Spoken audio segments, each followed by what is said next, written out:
there was a slight delay. But we are with a new episode of the Big Picture, or the Bigger Picture, with Sid, my co-host. Hey, how are you? Yeah, it's good to have you back on the show. There's a lot to talk about today. Actually, I was very excited as usual. I was actually thinking, while I was sort of preparing for the show, like we should do a show every day, right? Because Yeah. To the be amount honest, of yeah, we should do live coverage every day because every day something new happening. David Grusch is getting more and more in the news now. yeah. I Yeah. mean, there's so much good quality content out there about UAPs and UFOs. It's like crazy, but also all the stuff surrounding it. It's just hard to keep up. Yeah. So this is like a bi-weekly thing that we do, but we could easily turn this in a weekly thing if we had the time to do it. Yeah. So one of the sort of big events last week was that Kirk, what's it, Kirk Fitzpatrick or Kirkpatrick, Sean Kirkpatrick, Yeah. the head of AARO, he stepped down after being 27 years, having a career of 27 years in defense and intelligence. And basically, he was the head of AARO, which was sort of a new, what is it? A new department that was created in order for whistleblowers to come forward and to, give testimony to UAPs or evidence, without without harassment.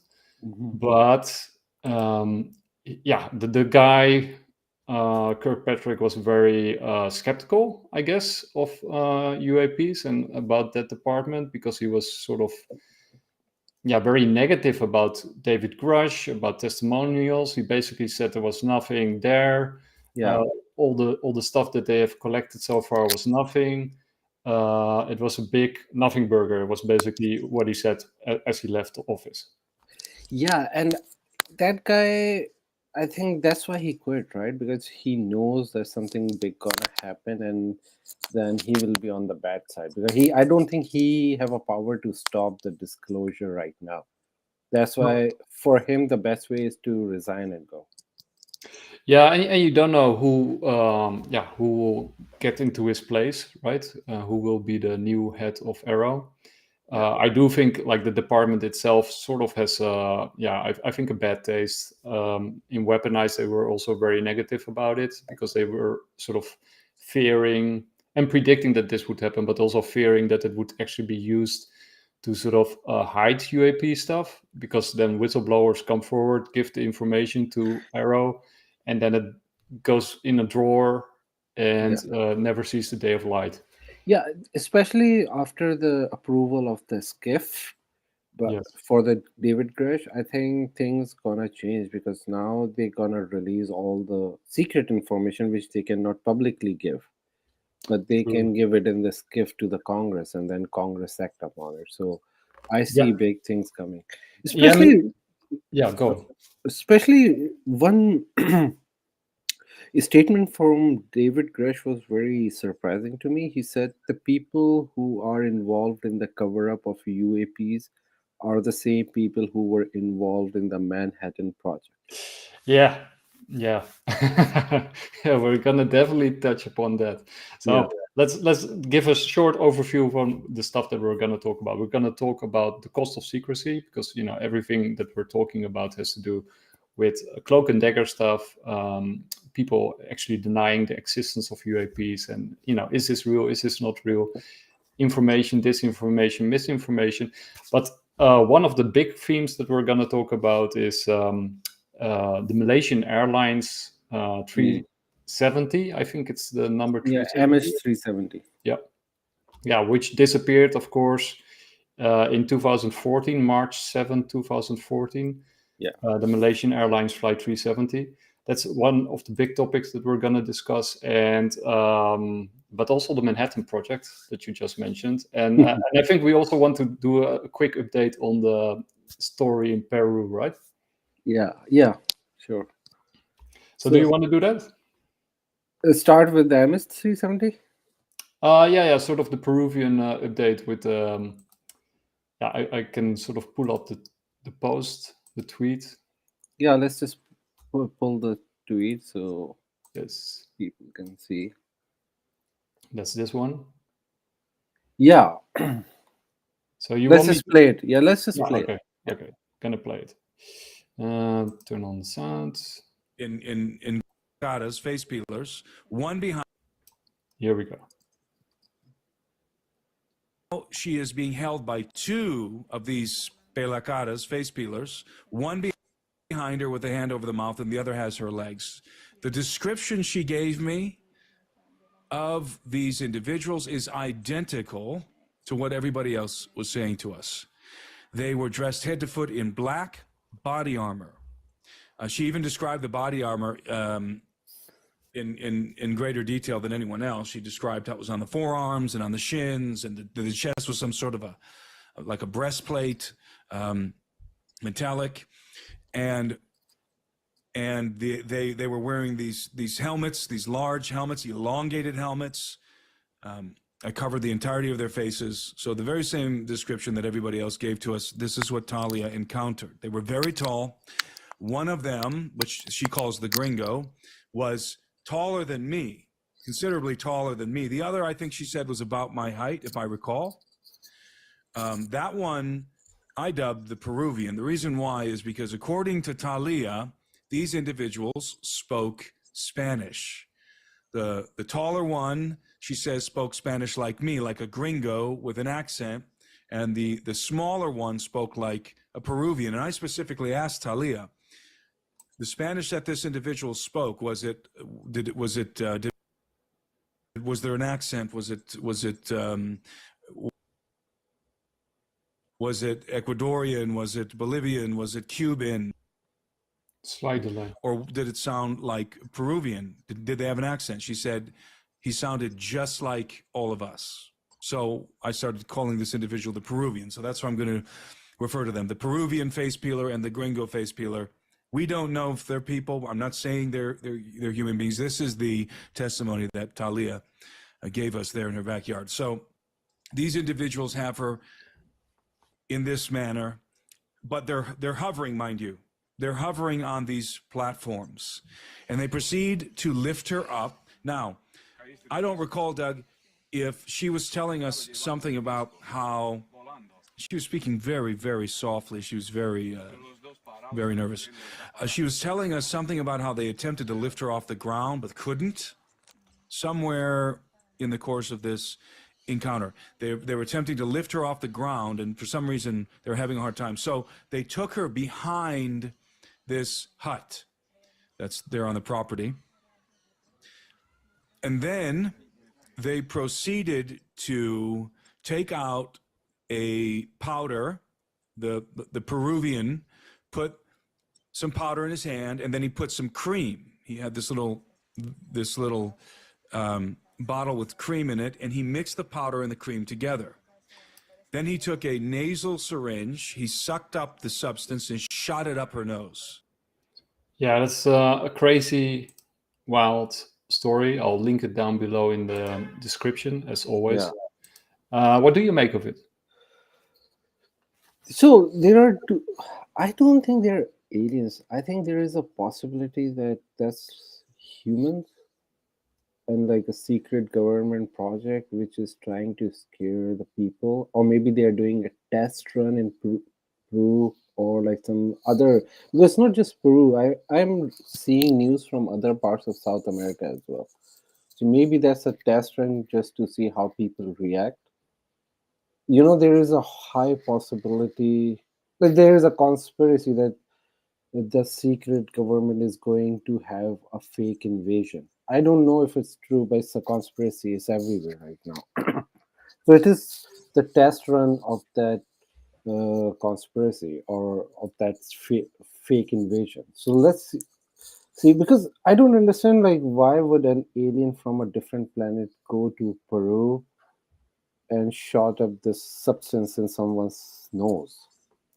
That's true, but on the other hand, right, when you dive into the sort of UAP stories and especially the abduction stories, they're often very bizarre and weird. They They are always pick people that you would never pick, right? If from a okay. I get it, but like this shooting up the substance, and then yeah. she might have gone to the doctor after that, right? This, Mhm. and I don't think they find anything special, like any virus. If they had, then they would be discussing that. So I mean, she turned out to be normal. So I think they were just trying to scare. That's one of the scare tactics. Secondly, like why would alien will be speaking perfect Spanish accent? Yeah. That's my question, right? Well, yeah, I basically I do think you're right, and I think what you're saying makes sort of sense in a way. I mean, it's totally bizarre, but it could Yeah, be. that But, accent thing is my yeah, main question, because like anyone who is from a different part of the world, especially who is not from there, like for example, even me, I live in Canada, but I have an accent. Mhm. So even though I'm here for 10 years, but I didn't grow up here, so my accent is different than normal Canadians. True. So, and same goes with every language, no matter where you go. So these aliens are literally aliens. They did not grow up in that civilization. How they are speaking a perfect Spanish with the perfect accent. Well, That's yeah. Star Trek. The voice translate. Yeah, I don't know, Sid. You're probably right, but I do want to say that with, for example, Skinwalker, when you sort of dive into those discussions, then they also mention the Men in Black, Yeah. and they make a distinction between the real Men in Black and the government Men in Government. Black. Yeah. And I forgot who it was, but in one of those interviews, somebody posited the theory that sort of the real Men in Black, which are actually aliens pretending to be humans, Yeah. government agents, in order to point out the Men in Black, like to point out the fact that they're there and their presence, right, in a sort of yeah, or in what Yeah, kind of but way? you know who is the actual Men in Black, which is like documented in history for a while? The shadow creatures. You know, a lot of people have reported that this phenomena when they had sleep paralysis. Sorry, my tongue twisted. Anyway, when they are having a sleep paralysis, they see a black creature, like a Yeah. not like a black creature, but like shadow Oh, weird. creature Yeah. wearing black coat and stuff like that. Yeah. And then there is a red light behind it. It's This is a phenomenon. I've read that in multiple books from olden times, and especially when you have YouTube and people discuss about their experience about seeing these shadow creatures, they describe the same thing. I think this legend is older than Yeah. United States itself. Yeah. So And they there is a take on. possibility that aliens, either they're aliens or interdimensional creatures. Yeah, and that's something that that will be a sort of recurring topic from what are they, and what is the evidence. But yeah, I totally agree, and they usually take on different shapes depending on the era or the time, and the people they are interacting. The sort of the cultural filter or sort of interpretation. Yeah. It sort of changes their shape and look and appearance, and maybe also their voice. So yeah, that I mean, it's fascinating. I mean, it's totally fascinating. Also, that it's still and that the guy went there and interviewed those people is Yeah. good for him. Like that somebody actually goes there and interviews these people and goes on podcasts to tell about it. I think that's really good journalism. Yeah, that's the real journalism, right? So Yeah. you go and ask the people what's happening, and then they're telling, and nobody even paying attention. Like there are few people like us who actually talking about this, but mainstream media not even giving any attention to No, this. no, but that's sort of what we just talked about. It has such a high level of weirdness. I mean, even for me, when you first dropped it into my DM, right? Because we drop in each other's DM stuff to sort of talk about. Yeah, The first time that I saw it, I was like, what the, but this that I sort of saw it from somebody else that I saw. So okay, now maybe there's something to it. Let's talk about it. But the other thing that we're going to talk about was also something that you dropped in my mailbox. What was it, 3 weeks ago? yeah. With the airline, and I think let's just jump into the video that will Well, that will give people some idea about my initial reaction when you dropped it into my mailbox. Let's see if I can find it, because I got a lot of clips here. Let's see. Probably have to do it like this. Yeah, this is the one. Okay. There we go. It is without sound. Yeah. And what you can see is the airliner, or the plane, I should say, the Malaysian plane. You see it from the top, at least on the, what is it? The left hand or the right hand? I guess it depends on which. Yeah. So you're looking from the top down, and you see these orbs circling it, and then something happens. Something most strange. And then gone. Almost. Yeah. I was too early. I thought it was a different cloud. Yeah. Gone. Yeah. Wow, that is, the first time that I saw this, I thought like, no way. No way.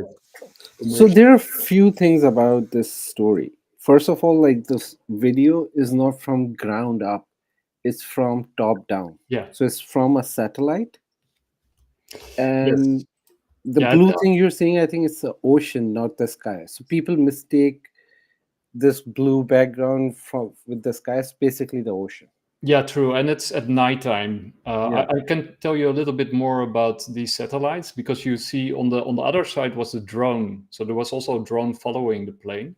Yeah. And of course, the plane is much faster than the drone. So the drone knew where the plane would be, and it intercepted the plane. Yeah. So the satellite is a 3D battle space station produced by the SBIRS, or Space-Based Infrared System, via SIGINT, or Signals Intelligence, using data from the spy satellite USA 229.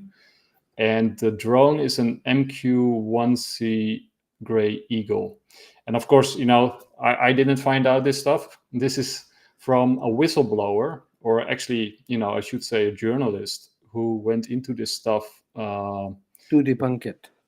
Yeah. He went in there to debunk it, and then he became a believer. Yeah, Ashton Forbes. And this guy, it's not just any guy. He has a whole team.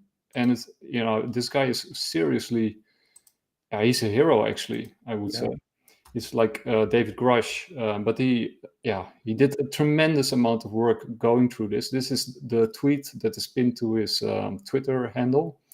And basically, he gives the full debriefing on everything that he did, all the witnesses, all the work, all the analysis, his whole team. It's all here in this tweet, but you can actually scroll down through his whole Twitter feed, and he sort of gives updates continuously. But this is actually a sort of call to Congress, that he's willing to testify for Congress about this stuff. And Ashton Forbes is a contractor who works for the government, and he has a special clearance. He does sort of say that the special clearance doesn't have anything to do with advanced, but it's sort of to give sort of credibility to his, to who he is, that he's not just anybody just talking stuff. So basically what we saw is, at first I thought it was, somebody just using a blue screen and, just, creating a plane and making it disappear. But it's actually the real deal, right? So there are a few things. I want to give the whole overview about this thing. First, I want to discuss about the videos. So these videos are popular right now. So everybody's thinking they just came out now. No, they came out right after the disappearance of this airline in 2014. So there is like an uploader who upload. So first there was someone Yeah, the first anonymous. upload was in March 12, 2014. So that Yeah. is like 3 days after the event. 3 days after. So people need to understand the technology of editing was not good at that time. Nope. It was really hard to fake videos that time, like this satellite videos. And then this reporter who reported on that, I forgot his name. What was his name? The guy is called Ashton Forbes. Ashton Forbes, yeah. So he actually confirmed that this is how the CERTIC like your login from a CERTIC, and Yeah. CERTIC is something where you log in and then all the big companies and the agencies use it to access something remote and their system. So CERTIC was very popular back in the day, 2014. So it matches that it's not fake, it's basically a screen capture and not a full screen capture, because I think he just captured the half of his screen.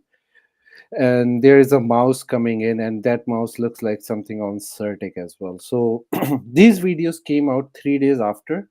The uploader uploaded them. One he uploaded, I think, after 3 days, and one he took some time, verified on Yeah, that like, one. The second one was from somebody else, and they also point out that the first uploader, yeah, you also uploaded other stuff, was sort of unrelated to this. So probably yeah, the first uploader is also not the source of the video. yeah. No, Uh, the source is anonymous on yeah, Reddit. So somebody anonymous dropped that on the yeah, Reddit, and then the YouTuber got it from there and then uploaded that. But we still have the timestamps that it was developed back in the day when there was no AI at all. So yeah, it's definitely, yeah. and they actually think that they identified the true leaker of the video, and according to them, it's Lieutenant Commander Edward C. Lynn, or Edward C. Lynn, I should say. He checks every Yeah, box to be the leaker. yeah, but I don't go in the doxing part because we still like can't say for sure. They identified it, Yeah, but according yeah, to them, they also put the tweet out and the name and everything. So, and yeah, you know that guy is actually in prison at the moment, yeah, maybe even because of this. So, probably. So first, I wanna say what I was doing in 2014. So this news came out that okay, Malaysian flight disappeared back in the day. At that time, I was not into these UFO things. That like I just hear this news and read about some stuff, but I was not into it. And I hear it, and I was like, "How can a ship disappear?" Most of the people thought it got crashed, right? But then they did one of the biggest search in that area, I found nothing. found nothing. And first of all, if a plane is crashing, they always send a distress call. They just don't crash within a second, right? So there was no distress calls. It was going and then poof, gone. And you can see it from the video. It was very fast. The three orbs came in, and it's like in 1 minute they just took that flight away. Yep. This is the same thing people know about Bermuda Triangle, but there is also a Devil's Triangle in that area where it disappeared, where other things back in the day also disappeared. So that's when the legend of the Devil's Triangle got popularized. That okay, it's not just Bermuda Triangle, there is also a Devil's Triangle in that region. True, but what Forbes says, or what he claims, is basically that it is not UAPs or UFOs or whatever you want to call them, Yeah. but it's American tech. Exactly. Yeah, I know about that. Yeah, And he said like this is like an imitation of the reverse engineered technology from them, yeah, so from this the is US also to government. back Yeah. up David Grusch's claims. Yeah. I want to play a short clip of Forbes himself, sort of to give people a feel for the person, because you know we might say anything we want, but it's different when you see somebody. So here we go. There's far too much detail for these videos to have been faked in any way, shape, or form. Certainly not in the time frame we're talking about. And then the rest, you know, a lot of this is hard for people to believe. So a lot of the rest of the case, then we thought, okay, at least I thought, if these videos are real, which I think that they are, we should be able to authenticate every aspect about this case that goes along with them and prove that this official narrative of the South Indian Ocean isn't true. And I didn't even know what else we would uncover. But we've uncovered more evidence than I have ever expected. So you do have a top secret clearance, right? You're a contractor that's done some work for the US government, so you hold a clearance? Yeah, I have a clearance through my job. I can't speak much more about it, but I can say that it doesn't have anything to do with UAPs. I think there's a mix of different people. I wouldn't be surprised if there's some intelligence community disinformation that's out there, because, in order to keep this secret, they don't silence people the old school way. It's more of discrediting them, I think, right? Yeah, it's like, and I've seen a lot of that. a witch. Yeah, so this sort of gives you an idea who Forbes is. Is when you watch the whole interview, which I highly recommend, because that interview will blow your mind. And of course, we can't play the whole interview, nor do we want to. But this sort of gives you a feel to who he is and his background and why he got involved, and sort of the seriousness and the carefulness of how he operates, sort of how he does business. Yeah, and it's not something first time that happened. There's like a documented conspiracy called Philadelphia Experiment. Have you heard about it? Okay, so after World War II, again, it will tie up with the David Grusch claim that Manhattan guys were involved in that. Anyway, the Philadelphia Experiment was after World War II, when they got all the Nazi scientists and they start developing new crazy stuff. So there was a ship which they tried to teleport and successfully teleported it. There is no video of it, but there is like a lot of testimonies from the Navy soldiers who were in those ships. And mysteriously, a lot of them died after that. So Philadelphia Experiment, I think I will recap a bit, read more about it, and then we discuss in detail next week. But the story was that it was a ship, they tried to teleport it, and they were able to successfully teleport ship from one place to another. And a lot of people saw it disappearing and reappearing. Wow. That's something we should definitely go into, Yeah, and if you just type it on Google, people will see, like, it's not like a crazy conspiracy like Flat Earth or anything. This is Philadelphia Experiment, which will tie up with Montauk project later on. So I think Philadelphia Experiment was the start of it, and then is that also with the photon and hadron colliding? Yeah. Let me see. It? It should be a ship, Philadelphia. Maybe if you can find it and then send it to me, because I'm getting probably the wrong kinds of hits. And talking about sort of metallic orbs, because you see these orbs flying around the plane and making it disappear. It's kind of interesting. We're sort of gonna show you some other orbs in this show, and one of the orbs that we're now gonna show you is the orb that's in AARO's own logo. So AARO is, of course, what does it stand for? They have these crazy acronyms always. All Domain Anomaly Resolution Office. That's the acronym. Yeah. So that is, the office. Just before we move forward, this sphere is being cited to many UFO videos. Like from Iraq to US, you will see this sphere, exactly this sphere. And this is the same thing which made it disappear, the ship. Also, when we play, just check the DM I sent you, the Philadelphia Experiment. Yeah, I'm gonna check it. So that's the. Let's play this first. Okay, you send it to me. Yeah. There we go. So I'm gonna open it.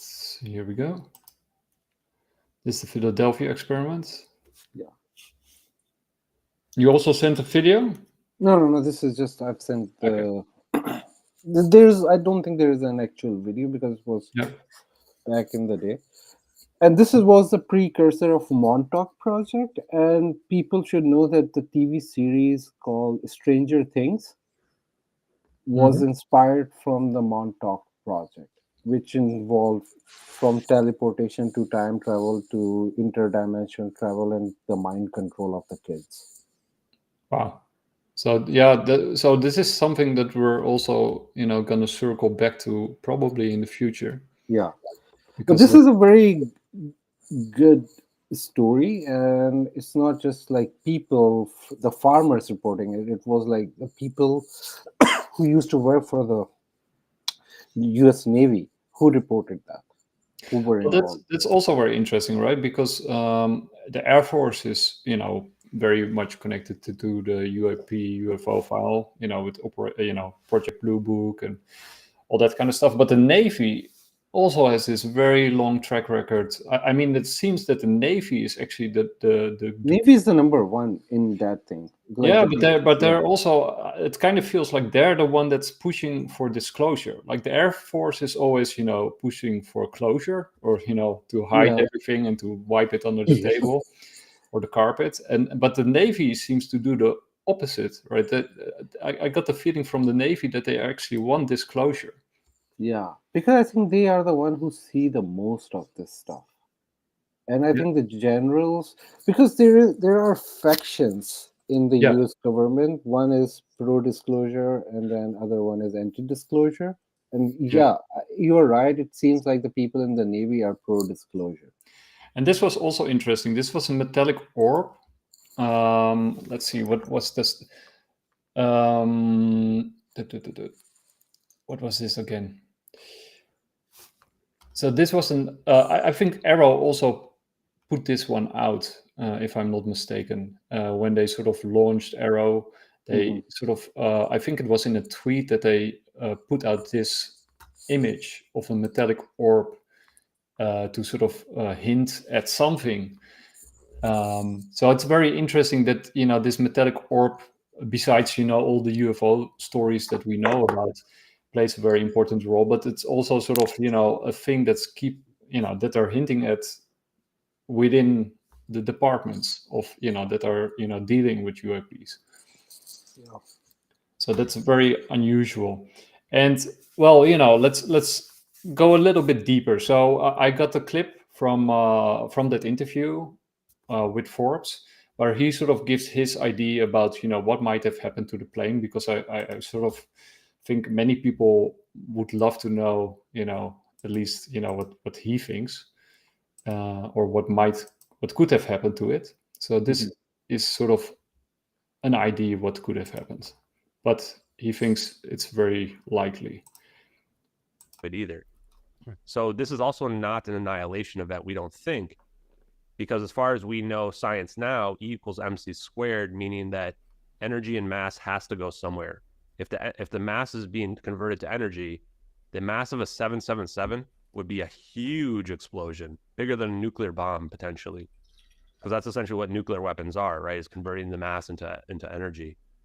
So because it's such a small zap, even though it accurately illuminates clouds, we think the only scientific explanation for this can be some form of quote unquote teleportation. Right. Now, you can describe that in many different ways. Essentially, it can be moving the speed of light or beyond the speed of light. Some form So that's kind of what quantum tunneling or something like that, Yep, and we'll talk about that in the science, because we know that quantum teleportation is real, but teleporting a macro-sized object the size of a 777 is something that outside the scope of our possibilities, we believe, at least. At least for now. But I think we'll find in the near future that this science will be validated. Oh, I think so. That is his claim, and I think he really makes a very convincing case. He goes also to the alternatives of what might have happened. But you have to sort of remember, and that's also something that they keep pointing out during the interview. This happened in 2014, right? Yeah. So that's almost 10 years ago. Almost 10 years ago. Yeah. Yeah. So if this is our technology, I always thought, with black ops, these dark projects, that they might be like. I was always kind of conservative, like, they might be 5 years ahead or 10 years. I mean, of course they are ahead, right? That makes total No, I think they're 50 years ahead. Yeah, that it has to be at least 50 and maybe even 100 years by now. I mean, basically, Stephen Greer makes the claim that we lost a century. That we could have been a century ahead from where we are now. And one of the things that they also point out during the interview at the end is, one of the strange things that's the case is that, when it comes to propulsion, it seems that we have been at a standstill for almost like 100 years. 100 years. Yeah, that there's no any development or, seemingly any development when it comes to propulsion technology. Also with spheres, they were spotted during the Iraq War, which was in 2004, right? Right after the invasion. Yeah. There were videos and they were released recently. And same with the Tic Tac videos, they were from 2004 as well. If we say they are not from aliens and they are reverse engineered US or any other countries like ships, then there is a possibility that they have developed these things back in the day and they are just doing a slow reveal. Yeah, and also testing, right? Battle testing. I Yeah. mean, these wars that are being fought out. I mean, of course, there are proxy wars between Russia, China, and America, and some regional players. But of course, they are also, aimed to create inflation in order to deal with the deficit. They're, money laundering to give to the friends and to these black projects to finance them. I think the whole system is leveraged to finance this black project system and to, make us. But you know about the Nazi theory that Nazi built those things, and after the defeat in World War II, the remaining Nazis moved to Antarctica. Yeah. And Admiral Byrd was sent to fight them because they say he was an explorer, but he took the whole armada with him. Why would an explorer will take soldiers and everything? And the project was designed for 6 months, but he ended up coming back in 2 months or 3 months. And then the whole Admiral Byrd's book, infamous Diary of Admiral Byrd, which was found by his kid after his death, that it says that he went in there and he find another civilization who have those UFOs basically. Yeah, who captured his ship. Yeah. True, and it is a fact that a small department of the Nazis actually went to Antarctica to do, it's kind of unclear what they were, aiming to or hoping to achieve or whatever. Yeah. But they had a segment of the Nazis that actually went to Antarctica quite early on, and it was quite a sizable expedition. It was not a small expedition. Yeah, he was the first person who went there. And then what was the reason? When Army doesn't do that, like US Navy, if they're going there for 6 months, they're gonna spend 6 months. Yeah, they that's their guideline because they want to cover up the budget, because they want to keep the budget, so they have to waste all that money in that project. Otherwise, in the next project, they won't get that kind of budget. So True. they waste a lot of money. So coming back in 2 months doesn't make sense. Secondly, his interview, which is on the TV, we can play it next time if we can find that, he was saying that there are lands out there in Antarctica. Yeah. And like there are so many things to explore there, and suddenly we come up with a new treaty in the UN that nobody can go to Antarctica or do anything except the certain areas where the military bases are of all the countries. The stuff in Antarctica is really strange. I mean, there was what was it, a couple of years ago? I think it was before COVID. That Buzz Aldrin went there, and Kerry just during an election cycle. John Kerry went there. Yeah, and that the leader of the Orthodox Church. Why the hell are these people, going to Antarctica? Yeah, I mean, you can sort of say, okay, they just want to see the beauty or whatever, but but John Kerry going there a day before the election, that was weird.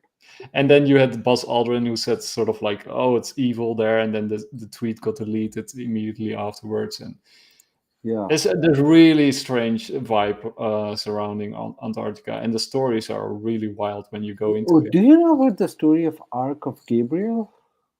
No. Is it Ark of Gabriel? So during that time, that whole story of Russian priest going there, and that John Kerry went there, there is a whole story. So that's like one of the crazy conspiracy. I'm going to talk about it, but don't take it seriously. This is just a conspiracy. I don't believe on that. So what happened? They were digging stuff in Mecca, the real Mecca, right? Mhm.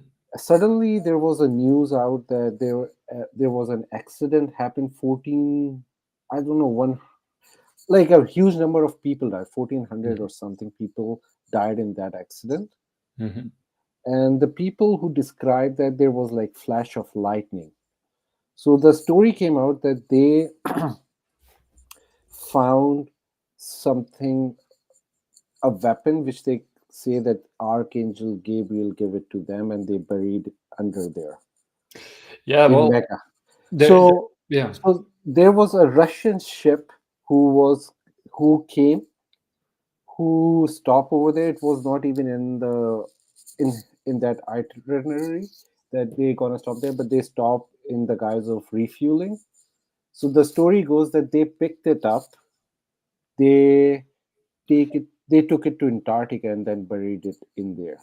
So that's why they had to send John Kerry to represent, and the priest of Orthodox Church. So they Oh, were all there at that location to whatever they were doing with that ark. we can safely say that there's something fishy going on in Antarctica, right? I mean, that's Yeah. there's something going on there, and you're also not allowed to go there, right? It's very You're not. hard. Yeah. You can go there, but so before it was like you cannot go there, but then they recently changed. You can go there, but you have to stay in the certain area Yeah, yeah, and certain time of the year. yeah. Secondly, now they're not stopping you to go. You can actually go from one place to another, Hmm. but they don't provide any support. They said you're on your own. Hmm. So Okay, a lot of people can die, and then they say that they have sinkholes in the sky, or sorry, in the ice. yeah. So people fall into that, Hmm. and then they never come back. And they said that if you fall in one of those holes, we are not coming to save you. So Okay. they say that go, but you will die. Yeah, yeah. So There, there then is we, only one man, yeah. I think, who did the whole thing. He went to the center of the Antarctica. So what is it? Did he report back? Yeah, he came back and he was on Joe Rogan's podcast as well. And But yeah, anything unusual? no, but to be honest, he just used the sleigh, right? So he took one route which was given to him, and it was simple. So maybe they gave a route, and he just went to the center of that, right? Just because you went to the center of Antarctica, that doesn't mean you have explored the whole Antarctica. No, it's I really. wasn't. He wasn't doing on helicopter and stuff. He was doing it on the sleigh. Yeah, yeah, but a lot of conspiracy stuff is centered around Antarctica, and that doesn't mean anything, of course, if it's just conspiracy. But there is a lot of unusual activity, Yeah, also economic activity, but also this stuff with Kerry, Buzz Aldrin, the Patriarch, and the list goes on and on and on, and pyramids. There's also satellite photos of very unusual satellite photos. yeah. And anomalies also under the ice, right? So from satellite photos, there's something there. That there's clearly something Yeah, and the there. all Hollow Earth conspiracy is like in Antarctica. The entrance to Hollow Earth is in Antarctica. I Yeah. don't believe in. First of all, I want to say I don't believe in Hollow Earth, but I'm just saying that it's a very famous conspiracy, and it's all point to Antarctica. And they say that there are like different civilization, like a breakaway civilization living in there, who is more advanced than us. Yeah. Yeah, and well, let's go back to the airline. So for people to sort of give people a little bit more of an idea of this interview and why you should check it out, I also have this little clip here, Yeah. which is really cool. If I can find it, yeah, I think it's this one. Video here, we're going to be seeing an MQ-1C Gray Eagle. You can actually just see the drone pretty clearly. We think we're looking at the camera housing here at the top, not necessarily the wing. People have tried to debunk that as well. Everything always seems to check out and be authenticated. The turn we're seeing of this plane here as well, that also checks out. This plane is descending and it's basically maxing out the capabilities of a standard circle turn of a 777-200. This is one of the most difficult aspects to fake in the videos. And we even have a testimony from a Top Gun Maverick VFX artist, at least they claim to be, that said that whoever did this would have front ran their work by about 4 years. That movie came out in 2022. These videos are from 2014. They say that they would have done a better job than that movie, which had, I don't know, $200 million budget. So we can see the smoke trail right away. We see the drone go underneath the smoke trail. Yep. This drone is moving far too slow to catch up to a 777-200. What that means is it had to have intercepted it. So that's another point, right? That we already mentioned it, but it was according to their calculations and their research and also witness testimony, and all of this stuff is sort of verifiable. That's in the tweet that I mentioned. I'll link it down below. All this points to the fact that you have a cover story that doesn't make sense, and there's also a lot of discrepancies in the official story that he points out. But it appears that the plane disappeared, or sort of this event happened around the Nicobar Islands. I think it's the island, right? Yeah. And that's where the plane disappeared. And so this drone that you see intercepted this plane. So the drone already knew where to be, and in order to capture, the event, right? Because the event is captured by the drone and the satellite. Yeah. So in other words, right, this is not like an accident. It's not like the US military, accidentally knew where it needed to be. Plus, if it was an accident, why wouldn't they report it? Like, we found the plane, right? Yeah. So, This was not an accident. I think as he mentioned in his podcast, in his interview, that it was a pre-planned test on civilians. yeah. So, but the plot thickens, right? I again watched the interview because it's chock full of super interesting stuff. But one of the things that when you showed me this, and when I sort of started this interview, and then I thought like okay, so who is on the plane, right? Yeah, because that becomes then very interesting, and it turns out that the people on the plane are part, or sort of attached, or sort of working on the same kind of technology that you're actually seeing, that's actually happening to the plane. So the passengers are, I'm going to try to find it here, because he actually mentions it also. If I can find it quickly. Oh yeah, there we go. So on the plane were 23 skilled semiconductor scientists and engineers going to China. And when you sort of listen to this interview, and the guy did his research, basically what he's saying that you're seeing is very advanced AI, like way more advanced than what we think AI can do. That are controlling these orbs, and these orbs are moving in a certain way and are actually pulled by something else, a field of some kind. They're too synchronized with each other. Yeah, and it's semiconductor, so it's sort of this semiconductor free-scale technology that is actually creating this synchronized because there's no propulsion in the orbs. Right, so they're cool. So there's no exhaust or whatever. It doesn't show an infrared, as you saw in the video. Also, they also show all this stuff during the interview and talk about it in much more greater detail than I can do. And the final thing that it also has to do with what was it again? I think I wrote it down somewhere. It were three things: AI, semiconducting, and well, maybe I can pull it up somewhere. Let's see.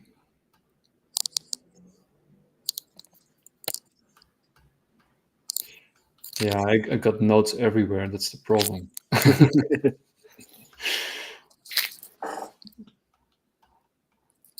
Well, there were three kinds of technologies. Sorry, I forgot the third one. Oh no worries, keep looking. But yeah, this is one important thing about the sphere, that either they're using like anti-gravity or something to do with electromagnetism and teleport. One thing I was thinking, we know who were in the plane, but we need to find out. Quantum No, computing. before we go there, we need to find out who was not able to go in the flight. Like, was there anybody who was stopped by the police, or somebody who missed the flight, or somebody who was stayed in the security area and they didn't let him board? And that is something we need to look, like, who are those, if there were anyone. True. Yeah, and they go through some kind, a couple of different kind of speculations about, Yeah. the people on board, and what could have been the reason for doing what they did. One of the things that he also pointed out, that this plane would have been obliterated if it had to land, because there was also a fire on board, which also shows on infrared. So and they did find sort of small pieces, burnt pieces. There was a little bit of wreckage, like a tiny bit of burnt pieces that probably fell off the plane while it was flying over, and an extinguisher with a serial number that they never checked if it belonged to the plane. So that was the only stuff that was actually retrieved. But like you said before, if this plane actually crashed somewhere, it would have been one giant pile of debris that should have been easy to retrieve or to find. And then we won't have these videos, right, from 2014 of disappearing. Yeah. So it's a really strange case, and the three technologies that were involved with this activity, and then also with the people on board of the plane, was quantum computing, superconductivity, and AI. So and then basically, I didn't have that clip here, but they also talk about the fact that there was this paper in around that time, or 2020, I think it was, from the top of my head, that sort of said something like, if this technology would be funded by the US government, we could all have sort of free energy by now. so sort of that was a paper that he also cited, I think. So that might also be. To be honest, free energy is not even a big deal. Even just with the solar energy, you could create a lot of the free energy. Like one-time cost, but once it's there, I think you can power the whole US with just like putting a lot of panels in the desert area in US. Yeah. So we there's so much stuff to talk about. So well, this is the basic things which anybody can, like, literally I can build that thing. Yeah, so I want to show at least one last clip. I got way more clips, but we'll save them for next time. I think this will be a 2-part anyway. So that's because the plane got lost, right? So the plane got lost. Nobody could find it, and then the world, or the Earth, is surrounded by satellites, right? I mean, one of those satellites we actually just saw. But to sort of give you an idea about the coverage of the world, even back then. What can they see with these satellites? This is Project Sentience from Lockheed Martin, and he gives us a small demonstration of what is possible with satellite technology even back then.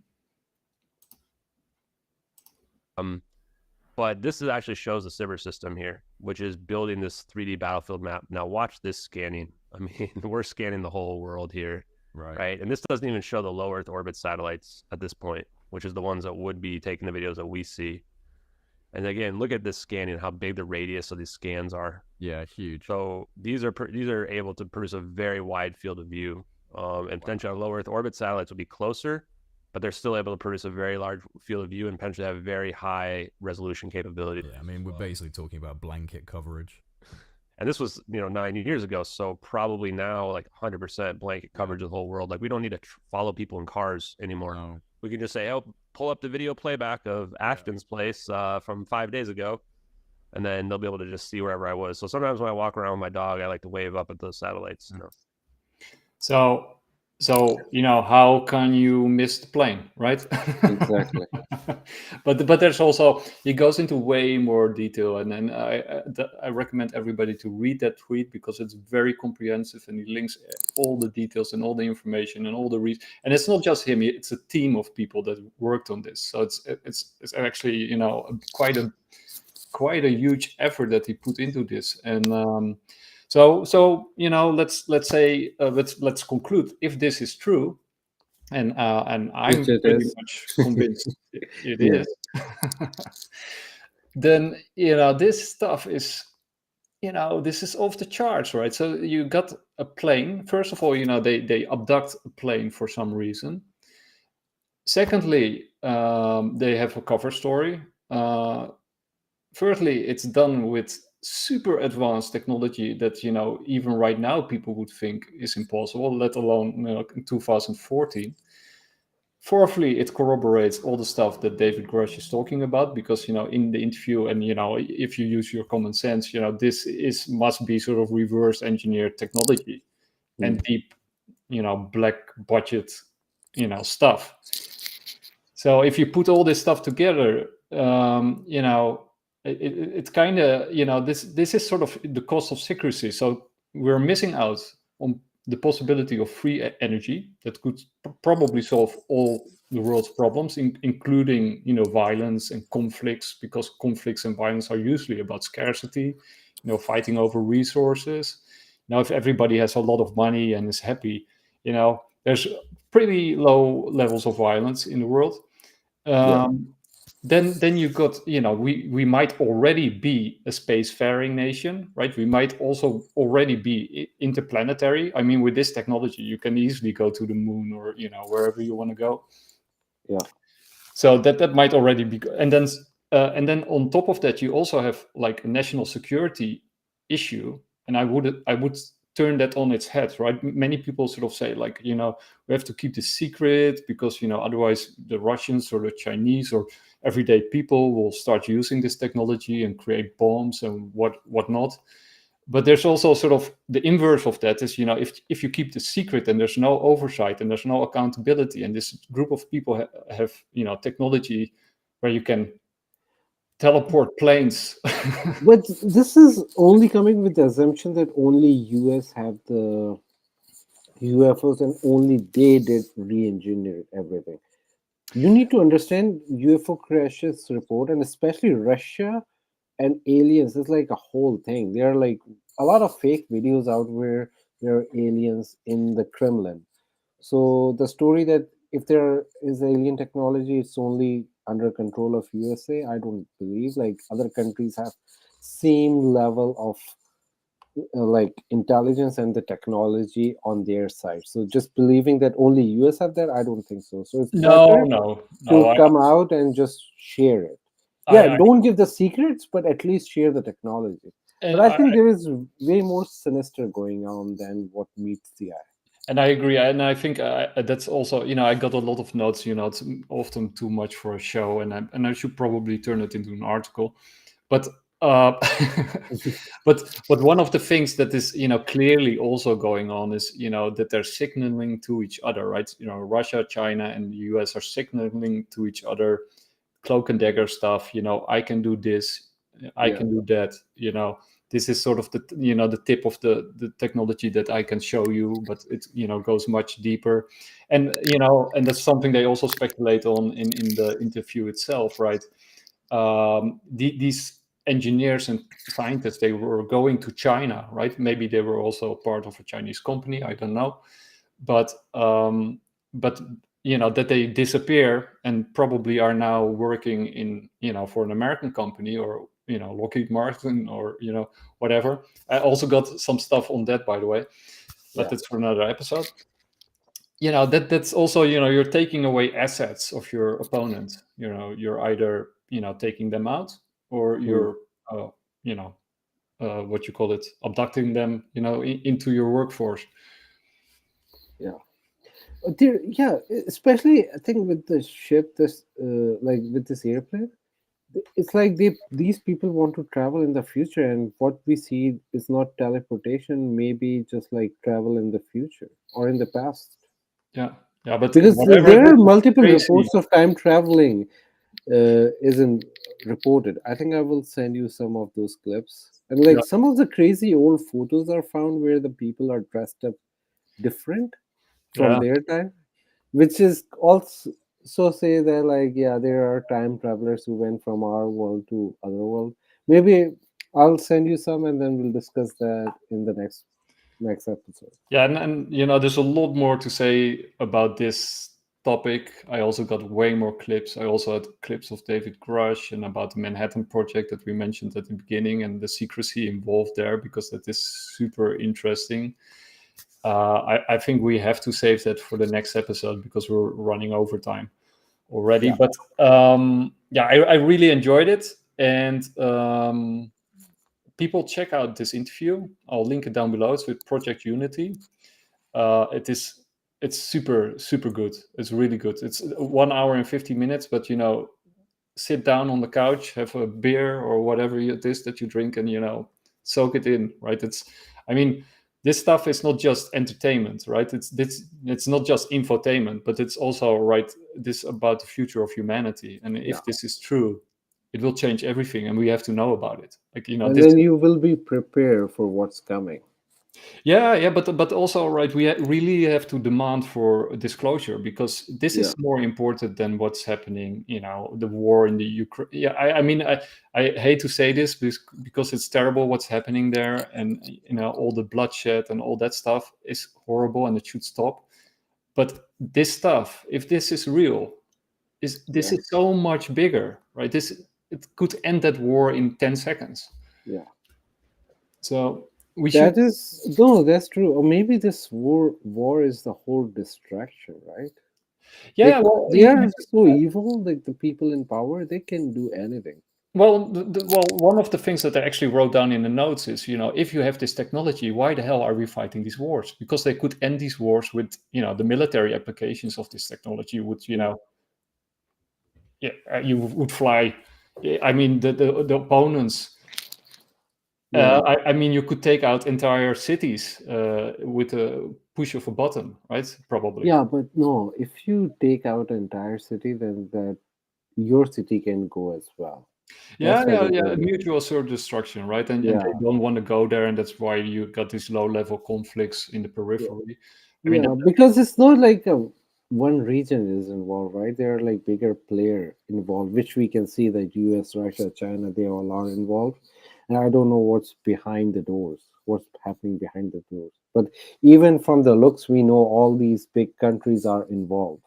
Yeah, my own sort of idea about all of this stuff, is this. I think America or the US is actually sort of, and this is my, personal theory. Don't take it as gospel, right? Do your own research, and maybe I'm crazy, but I think America, when you look at it, is out for war. And not the American people, right? This sort of crazy element within the American establishment.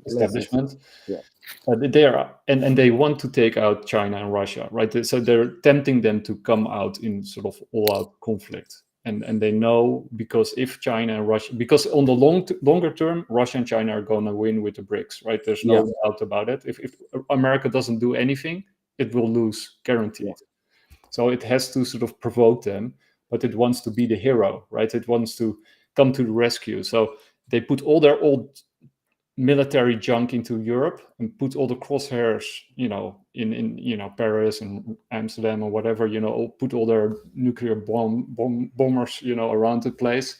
And then if somebody strikes first, because they're provoked, it will be in Europe. And then America can come to the rescue and, showcase their new. No, but just on that topic, US recently reported that they have created a bomb 24 times destructive than they dropped in Hiroshima. Of course. Like, why you are doing a test right now? What is the message you are doing? And then few days later, Russia did a test of a ballistic missile in the ocean, a successful test. So it's like a clear messaging going on. Yeah. Of course it is. Yeah. But I think, it's not just Russia and China. There is like a lot of countries involved in that. Brazil, and then Iran is involved in that.